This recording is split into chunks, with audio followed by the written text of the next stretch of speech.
नमस्कार दोस्तों, स्वागत है आप सबका फायर सेफ्टी एकेडमी में। दोस्तों आज की वीडियो में हम जानेंगे कि स्कैफोल्ड के इरेक्शन और डिसमेंटलिंग का प्रोसीजर क्या होता है। अगर आप कहीं पे स्कैफोल्ड बना रहे हैं या हटा रहे हैं तो क्या क्या प्रोसीजर्स को फॉलो करना चाहिए, इसी के बारे में हम वीडियो में देखेंगे। आगे देखेंगे कि स्कैफोल्डिंग के टैग सिस्टम के बारे में, स्कैफोल्डिंग में कौन कौन से टैग होते हैं और किस किस कंडीशन में उन्हें लगाया जाता है, ये सब हम देखेंगे वीडियो में। तो चलिए शुरू करते हैं। दोस्तों सबसे पहले देखेंगे कि स्कैफोल्ड इरेक्शन करते समय क्या प्रोसीजर होना चाहिए। तो स्टार्ट करते हैं। तो कभी भी स्कैफोल्ड को इरेक्ट करते समय यह ध्यान रखना है कि उसे हमेशा साउंड बेस पर ही इरेक्ट करना है, ताकि वहां पे उसके कोलैप्स होने के चांसेस ना हो। स्कैफोल्ड को कभी भी लूज सॉइल पे या फिर मड के ऊपर इरेक्ट नहीं करना चाहिए। जहां कहीं पे भी आपको स्कैफोल्डिंग इरेक्शन का काम करना है वो एरिया बैरिकेटेड होना चाहिए और साइन बोर्ड डिस्प्ले होना चाहिए। स्कैफोल्ड इरेक्शन के लिए जो भी आप पार्ट्स कंपोनेंट्स यूज करने वाले हैं उन्हें पहले इंस्पेक्ट कर लेना चाहिए। किसी भी तरह का अगर उसमें डैमेज दिखाई देता है, कहीं की बेंड दिखाई देता है, कोई क्रैक दिखाई देता है तो उसे तुरंत सर्विस से बाहर कर देना चाहिए और अगर रिपेयर की जरूरत है तो रिपेयर के लिए भेज देना चाहिए। जहां पे आप स्कैफोल्डिंग इरेक्ट कर रहे हैं उसके 3 मीटर के आसपास कोई भी अनइंसुलेटेड इलेक्ट्रिक वायर नहीं होना चाहिए। अगर आपको स्कैफोल्ड कहीं एसटी लाइन के पास या फिर रेल ट्रैक के पास या कन्फाइंड स्पेसेस या किसी गैसियस एरिया में आपको स्कैफोल्ड इरेक्ट करना है तो वहां के ऑथराइज पर्सन से आपको क्लियरेंस जरूर लेना होगा। पहले इरेक्शन से पहले आपको ध्यान रखना है कि जहां कहीं भी आप स्कैफोल्ड इरेक्ट कर रहे हैं वहां पे किसी मूविंग व्हीकल से टकराने के चांसेस ना हो, स्कैफोल्डिंग या किसी मूविंग इक्विपमेंट से टकराने के चांसेस ना हो। अगर किसी मूविंग व्हीकल से या मूविंग इक्विपमेंट से टकराने के चांसेस हैं स्कैफोल्ड के तो आपको वहां पे हार्ड और स्टेबल बैरिकेडिंग प्रोवाइड कराना चाहिए, कम से कम 3 मीटर की दूरी पे जहां पे स्कैफोल्ड आप इरेक्ट कर रहे हैं। स्कैफोल्ड से लग के कोई भी मटेरियल आपको डंप नहीं करना है। स्कैफोल्ड के सहारे कोई भी मटेरियल आपको स्टोर नहीं करना है। जब आप स्कैफोल्ड इरेक्शन का काम करेंगे तो वहां पे जो भी आप टूल्स और स्पैनर्स यूज करेंगे वो आपकी बॉडी के साथ सिक्योर होने चाहिए, ताकि आपके हाथ से एक्सीडेंटली छूट के नीचे गिरने के चांसेस ना हो। सबसे पहले आपको ध्यान देना है कि जितने भी इमरजेंसी एस्केप्स हैं, फायर अलार्म्स या फिर फायर हाइड्रेंट्स हैं, ये सब ब्लॉक नहीं होने चाहिए, ये हमेशा क्लियर होने चाहिए। तो उसके अकॉर्डिंग आपको स्कैफोल्डिंग का जो लोकेशन है वो डिसाइड करना चाहिए। अगर आपको स्कैफोल्ड के स्ट्रक्चर के लिए कोई ड्रिलिंग की एक्टिविटी करनी है दीवार में या फिर जमीन पे, तो आपको ये ध्यान देना है कि वहां पे किसी भी तरह का केबल या कोई इक्विपमेंट ना जा रहा हो, किसी तरह का प्रेशराइज्ड पाइपलाइन ना हो, इस चीज का आपको ध्यान देना है।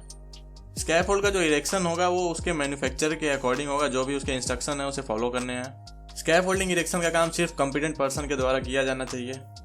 जैसे जैसे आप स्कैफोल्ड इरेक्ट करते जाएंगे, ऊपर बढ़ते जाएंगे, आपको ये इंश्योर करना है कि आपका स्कैफोल्डिंग जो है वो स्टेबल होना चाहिए। इरेक्शन करते समय कोई भी आपको डिफेक्टिव कंपोनेंट्स या पार्ट मिलता है तो उसे तुरंत रिजेक्ट कर देना चाहिए और उसे यूज में नहीं लाना चाहिए। जितने भी वर्कर्स इंगेज हैं स्कैफोल्ड इरेक्शन में उन सबको पीपीई का यूज करना चाहिए। जो स्कैफ होल्डर हैं उन्हें सेफ सिस्टम ऑफ वर्क को फॉलो करना चाहिए ताकि किसी भी तरह के फॉल को प्रोटेक्ट किया जा सके। इरेक्शन के बाद जितने भी एक्सेस हैं स्कैफोल्ड के उन सबको बैरिकेड कर देना है रेड टेप से, जब तक कि स्कैफोल्ड का इंस्पेक्शन एक कॉम्पिटेंट पर्सन के द्वारा नहीं किया जाता और टैग उस पर नहीं लगा दिया जाता, तब तक आप जितने भी एक्सेस हैं उन सबको ब्लॉक करके रखेंगे।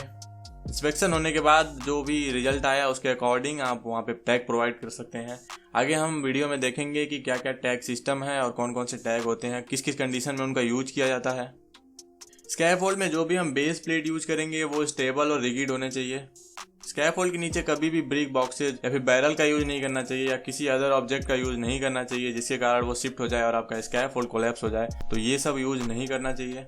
स्कैफोल्ड के प्लेटफॉर्म में जो प्लैंक आप यूज करेंगे वो इतना स्ट्रांग होना चाहिए कि कम से कम 4 गुना वेट को झेल सके। अगर कोई स्कैफोल्ड सिर्फ एक आदमी के काम करने के लिए डिजाइन है तो उस पर एक से ज्यादा लोगों को काम करने की परमिशन ना दें। जब भी आप किसी स्कैफोल्ड का इरेक्शन करते हैं या डिसमेंटल करते हैं तो सबसे कॉमन हैजर्ड जो होता है, जो वर्कर उस पर काम कर रहे हैं उन्हें अप्रोप्रिएट प्लेटफॉर्म प्रोवाइड ना करना, तो ये चीज़ को अवॉइड करना चाहिए। जो भी वर्कर काम कर रहे हैं स्कैफोल्डिंग इरेक्शन में इन्वॉल्व हैं या डिसमेंटलिंग में इन्वॉल्व हैं, उन सबको एक अप्रोप्रिएट प्लेटफॉर्म प्रोवाइड कराना चाहिए ताकि वो ऐसे लटक के इरेक्शन और डिसमेंटलिंग का काम ना करें।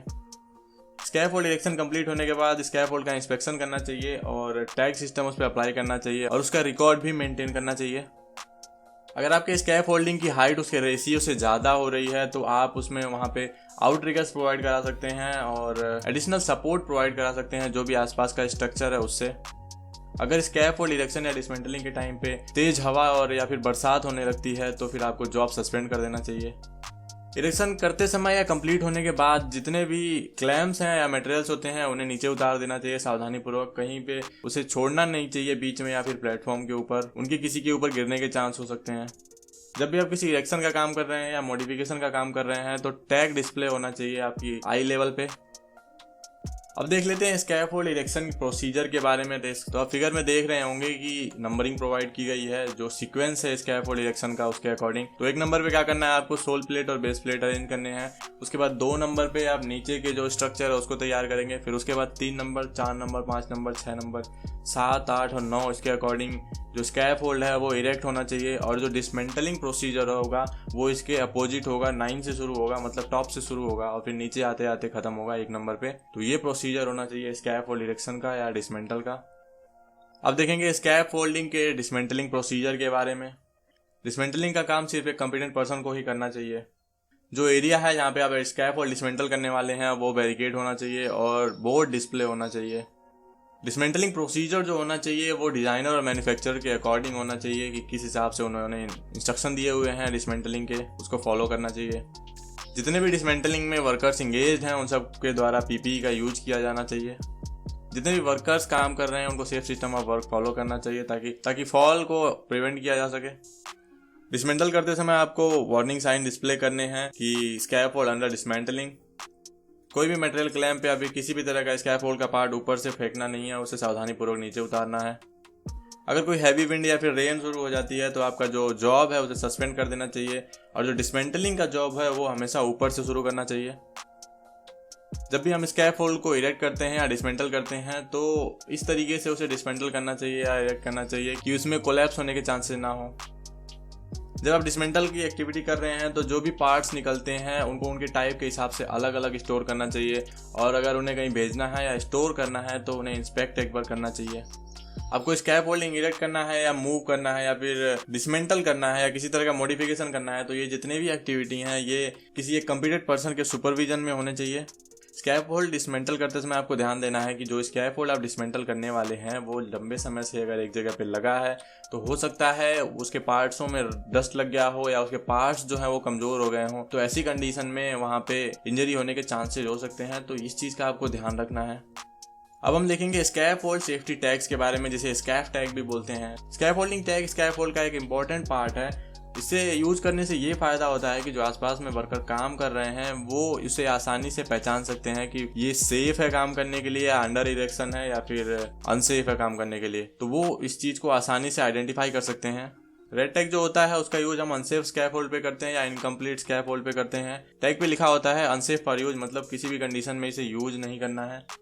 येलो टैग जो होता है वो ये इंडिकेट करता है कि स्कैफोल्ड अंडर इरेक्शन है, तो उसे भी यूज नहीं करना है, सिवाय एक स्कैफ होल्डर के उसे काम करने के लिए यूज नहीं किया जा सकता है।